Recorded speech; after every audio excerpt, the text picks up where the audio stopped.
mes chers compatriotes,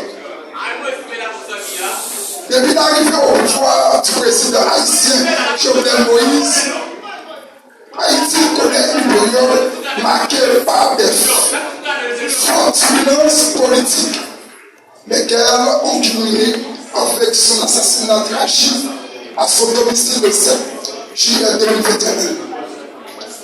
Ce drame plonge le pays dans une fuite inconstitutionnelle et institutionnelle sans précédent.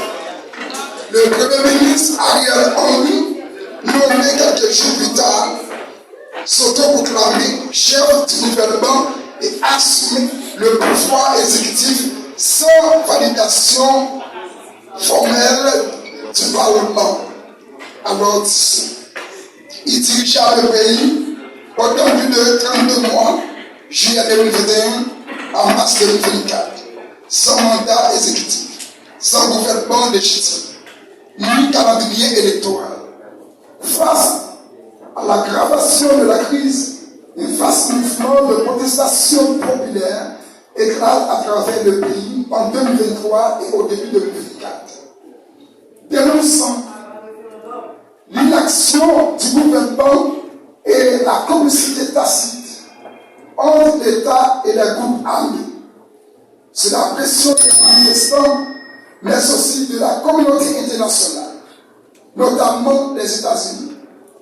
La CARICOM est mandatée pour entamer un processus de médiation entre les acteurs politiques et les organisations de la société civile.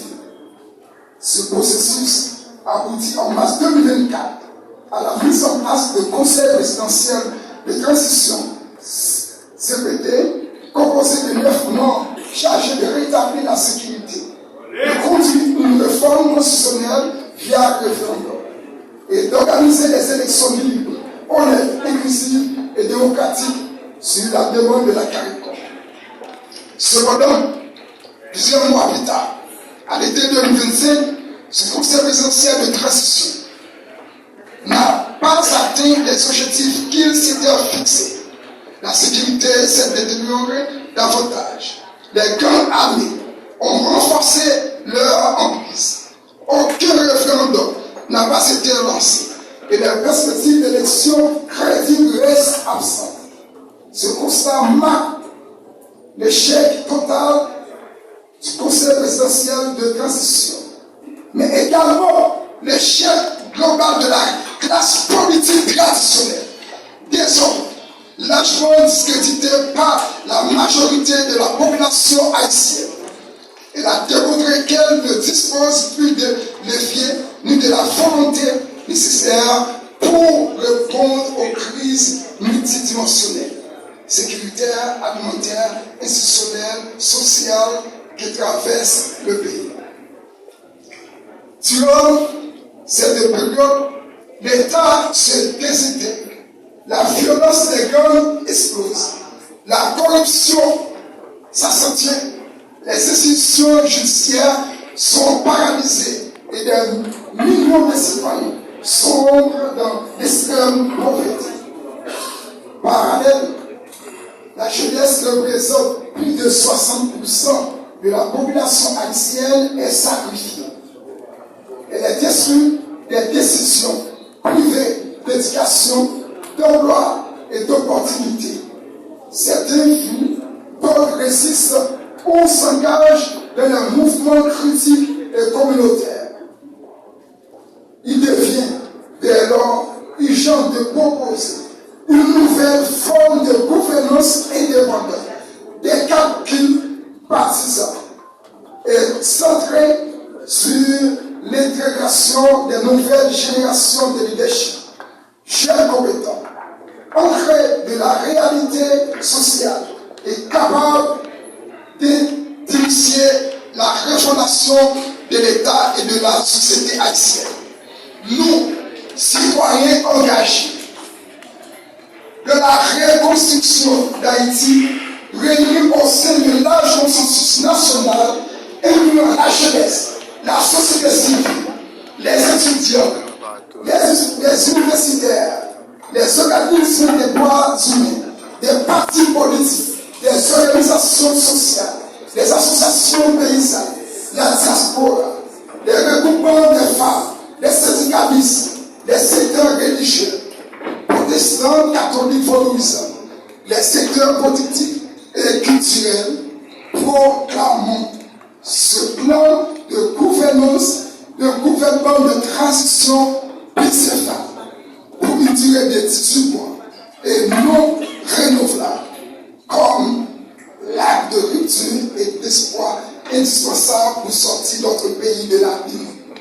Nous affirmons notre attachement indéfectible à la sécurité et à la souveraineté nationale, à la dignité du peuple haïtien, à l'éthique publique et à la justice sociale, à l'autosuffisance alimentaire, production nationale, à une gouvernance intergénérationnelle, transparente, équitable et inclusive. Alors, peuple de Dieu, peuple haïtien, ou même qui l'a matin, nous disons pas ça. Côté nous porter plan de gouvernance. Et nous disons que dans le plan de gouvernance, papa dit le président encore. Papa dit 3 présidents encore, jamais ne peut parler là. Papa dit 6 présidents encore, nous fait nous mal. Et nous dit que c'est un gouvernement bicéphale, un président et un premier ministre. Le premier ministre qui a un fond, un garçon. Le président qui a un fond, un garçon. Il a dit que bien, axe gouvernement ça, c'est sécurité. Sécurité, justice, santé, engagement social et économique, élection. C'est rétablissement de la société, de la sécurité publique. Restaurer l'autorité de l'État et créer un climat sécuritaire pour ramener la paix et la confiance au sein de la population haïtienne. Renforcement de nos forces armées composées par les jeunes dépositaires de la souveraineté nationale. Notre sécurité, attendez bien, nous demandons un plan de gouvernance sécurité, il faut que nous soyons capables, bien possible de la police et les forces armées d'Haïti pour que nous ayons l'argent. On prie l'argent de budget par an pour acheter en munitions comme machine blindée, armes, des drones de combat et puis reconnaissance faciale des hélicoptères de combat. C'est pour le monde pour faire un don de force par exemple, pour au moins 2-3 000 jeunes compétents qui ont coupé ce jour de jeudi pour mettre en dehors de police nationale là et pour faire un recrutement de 5 000 jeunes garçons, jeunes femmes pour entrer dans la correction de territoire ou aux zones qui étaient perdues, qui reculeraient. Qui donc, police là, qui travaille, il faut savoir qu'il y a le travail militaire, et bien, on fait tout le monde possible pour que nous ayons ça bien besoin. Et puis pour nous capables de mettre la sécurité dans le pays. C'est très important. Justice doit permettre que pour les juges, ce n'est pas un juge qui convient, ou bien un juge qui est nommé, et qui est mal nommé, mais c'est des juges qui sont formés qui nous permettent que la justice soit vraiment pas à nous, qui peut pas dans le pays. Et en même temps, nous disons que pour y avoir une enquête, sous toute action malhonnête qui était faite pendant plus de 15 ans, dirigeants qui étaient là, et bien pour que soient capables, ça qui tombe dans le vol, dans la corruption, qui t'a fait bagaille, qui drôle, et bien pour la justice et l'action publique en faut contrôler.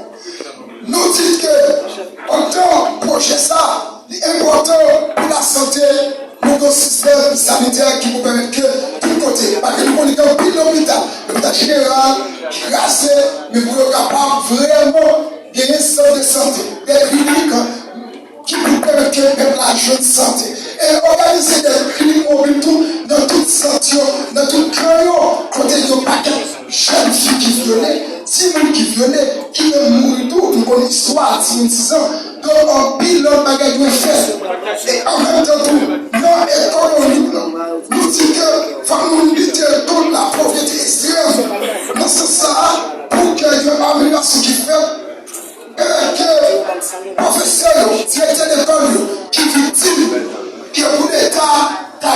le marché et réparer tous les comptes qui cassent. Et nous qui nous choisi à la Kina avec nous demandons avec l'État qui va là, qui va guérir, qui va montrer à la présidente de ministre,